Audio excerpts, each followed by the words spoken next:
बिछड़ जाए हम।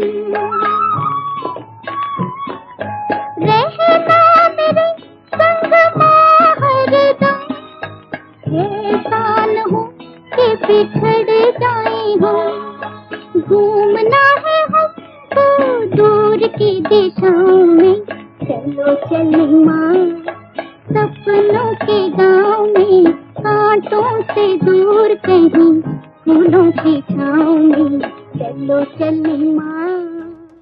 हर एक आत्मा का भिन्न भिन्न पाठ है, लेकिन आत्माओं में ये जरूर है कि सबका फिर जन्म मरण में आना है। फिर भले कर करके कोई बहुत में बहुत आत्माएं 84 जन्म, लेकिन मैं एक हूँ जो जन्म मरण रहित गाया जाता हूँ। इसीलिए तो मेरा आना जो है ना, वो मनुष्यों के आत्माओं की सदृश नहीं है।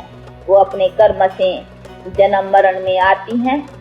मैं जो हूँ ना, वो इस तरह नहीं आता हूँ। मैं आता हूँ प्रकृति या कोई का टेम्पररी शरीर का आधार लेकर करके आकर के सिर्फ नॉलेज सुनाता हूँ। भले क्राइस्ट आया, बुद्ध आया, सब आया, ये भी आत्माएं आई जिनको धर्म पिताए कहा जाता है, यानी धर्म का स्थापित। इसीलिए उसको कहेंगे धर्म पिता, यानी धर्म का रचता। तो क्रिएटर किसको कहेंगे? धर्म के रचता को नहीं कहेंगे।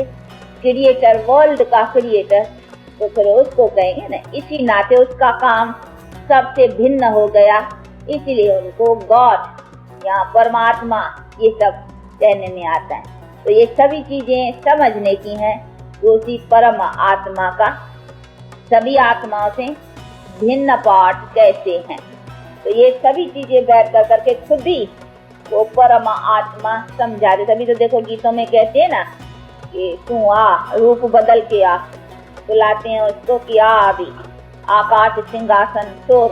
अभी आकाश में नहीं रहता है, पर वो ऊपर है ना, तो बेचारे ऊपर का नॉलेज तो जानते नहीं है कि वो कहाँ रहने वाला है। पर हम तो रहने वाला है ब्रह्म महतत्व में।